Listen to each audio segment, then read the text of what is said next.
My name's Paul and I'm got the privilege of being the Greenbelt Director. I'm looking out over the site, about a couple of days to go before everyone arrives. It's quite an exciting time, things being built, but it's my pleasure to be here with Anthony Green, and we're going to do a little bit of a walk around his resurrection piece, which he's been busy installing here up in the gallery space today. So Anthony, it's really great to have you at Greenbelt. Well, I'm delighted to be here. I came here quite a number of years ago to kind of give a talk, and here I've actually come back as an artist with a kind of lump of my work, which I call Resurrection. It was made about 10 years ago to celebrate the millennium, but the one place it hasn't been to in the United Kingdom, it's been to lots of cathedrals and all sorts of other important places, including the Royal Academy of Arts, but it's never been to Greenbelt. So I mean, this is it. I've finally kind of squared the circle, which is kind of fun, and I'm delighted to be here. And I'm kind of carrying a message with me too. So is the sculpture. Well, we're really pleased to have you. Should we have a look? Okay. Should we have a look round? I mean, what do you want to do first? Because there's a series of prints which, in a sense, tell some of the chapters and the threads which go into the piece. Or do you want to start? Why don't I let you piece? sort of chop that in when you kind of at your leisure? Okay. You know, that'll make it easier. Just All right. We'll concentrate on that, and if you want to take the prints, okay? Okay. So talk us through this. This is the centrepiece. This is the installation. Well, in the medieval times, they used to pull floats through towns and villages, you see, and they used to sort of have stories from the Bible, things like that. Yeah. Perfectly normal thing to do. It had nothing to do very much to do with art, except artists were used to kind of make the floats and paint the pictures. And of course now in the 21st century, that's not kind of on. We don't do that sort of thing. I mean, we might make a movie in Hollywood about kind of the life of Christ, but on the whole, individual artists don't do kind of religious pictures. Yeah. And this really is kind of everyday religion. It's my religion. You know, I was brought up as a Christian. I've been a practicing Christian all my life. I have every expectation, I and my relatives, that when we all kind of pass this mortal coil, we'll end up in paradise. The good ones, the bad ones, the naughty ones, the kind of mediocre ones. That's actually why I really do believe that Christ is a kind of loving, forgiving God, and so that even if we are imperfect, we'll kind of get there. And for the intellectual kind of discipline here, I've chosen to take everybody to train through the gates of paradise by train. Right. The gates of paradise are quite tricky things to visualise. How do you make a picture? Because I've never been there, and on the whole they're an abstraction, a spiritual abstraction. The great French sculptor Rodin made the gates of hell much easier to be ghoulish and kind of frighten the life out of you. Yeah. But if you actually want to raise people up onto a kind of a spiritual level, how do you do the gates of paradise? I've actually chosen to use a light bulb, which the sculpture has, which pops on for 10 seconds on the minute. And it's the light of God. It's just, so we can go around and kind of see it kind of blinking away. While we're kind of chatting, that's it up there. at the moment it hasn't actually come on, but it will do. Yeah. And here we've had the picture of, on the day of kind of the judgment, is that we all end up going to paradise by train from Gospel Oak railway station, which happened to be the railway station in North London. Lucky chance, you see. There must have been some good sort of Puritans that kind of camped out on Parliament Hill Fields, where very well Brockler Flats lived, on the railway station called Gospel Oak.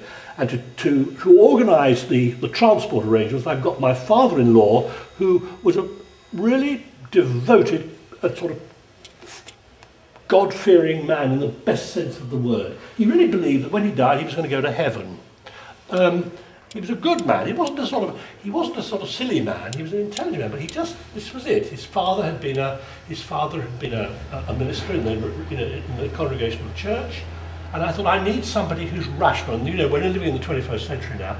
And I thought, our daughter Lucy. Now Lucy's the little girl down here with the apron, who's now kind of grown up, who looks like that, and she's a research. PhD kind of research doctor at Southampton University, and she's kind of rational. She's kind of what I call the Dawkins of this kind of world. But so she kind of you need a rational person to actually what I call oversee. And of course, Bob, my father-in-law, is pressing the signal down to go. The train's filled, it is a go situation, and all the relatives are on the train and they're off to heaven. Now, a lot of people will laugh at me, and I'm sure, but I don't mind. If you're talking about things which are rather close to your heart, you have to stand in the main square in your underwear and be brave. And that's where we're going. We're going to paradise, all of us, warts and spots and all.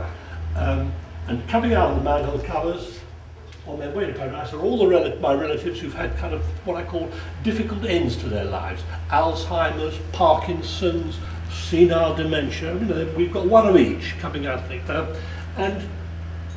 But you know, when they get to paradise, they'll all have a chin wag. They'll all be younger than they were when they finally got there, looking a bit harrigan and sort of got quite certain which door to go through. Yeah. And you can say that this is corny, and I'll embrace you and say, well, yes, okay, so be it. But this is actually a truism. I've put my skills as an artist to the test. This is what I believe, this is what I hope for, and it's the 21st century, and I'm not a complete raving lunatic. I'm simply inheriting my family's civilization. Yeah. That's a nice thing to have. I will not end up as a bag of fertiliser in your local garden centre. And I like that. And what we just heard there is the clock chiming. And that clock has an interesting provenance. Yes, reminds you of your mortality. Yeah. The clock belonged to my father's mother. Yeah. And it's in the sculpture, and it chimes the hours just to remind us that time's ticking. Time's ticking. So you better get down to the railway station. The journey's the thing, but arriving will be sublime. And these flowers, you told me about those. They are helichrysums. And the French call them? They call them éternels, eternal flowers. In other words, God's eternal love. And they never lose their colour. And they don't lose their colour. They're there forever. And I've plastered the sculpture with them, and I have to say I'm still using it on my pictures, which are not here but are at home. Because it kind of makes me feel, when I get up in the morning, and I live in Cambridgeshire, and if the sun's not shining, you whack a few helichrysums in a picture and you get through the day. Fantastic. So people will come and they'll engage and they'll wander around and they'll be curious, they'll be quizzical, they might even think, like you said, oh, this looks a bit corny. Yeah. And you know, hopefully they'll come back a few times. Hopefully, because what it's about is something which is very serious. Yeah. It's about how we're going to get through life, and how my take on it, in other words, not your take, my take on it.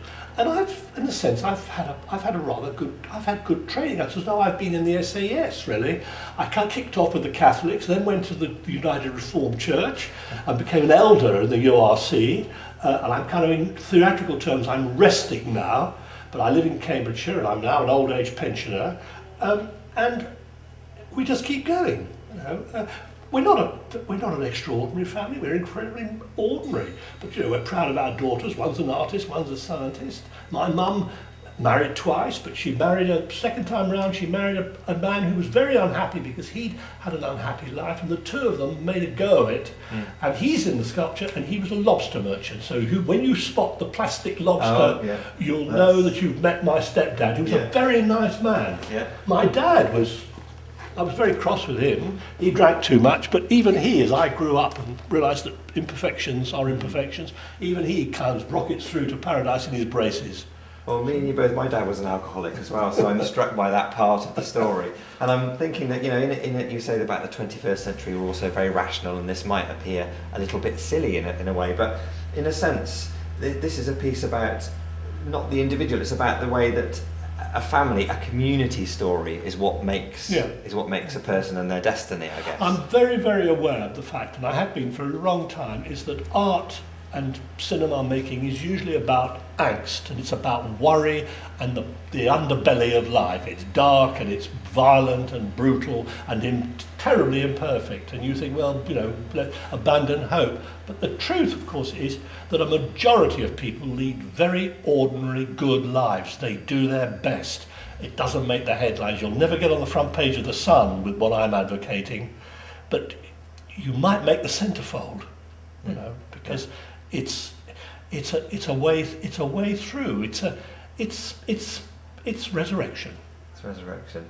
And so we've got this centerpiece here which people can wander around and you know, really gaze at different aspects of it and stand back and look at the whole. But then around the rest of the space, you're going to have hung prints that tell the story of particular parts. The prints were made just after I made the sculpture, which they focus on a particular member of the family. Yeah. So there's one that's devoted to the 6 relatives who have been packed up into a shoe valise, which in its original life, in its original incarnation, used to go across the Atlantic in the 1930s on the Queen Mary, because my uncle was working for General Motors, and his wife used to put her shoes in it, and eventually she wanted to throw the suitcase away, and I thought, hang about, that might be useful. And in the end, it's turned out to be a very useful piece of kit to take 6 relatives who had died, and I loved them all, and they get to heaven too. My grandmothers, 2 grandmothers, my French grandfather, my father-in-law,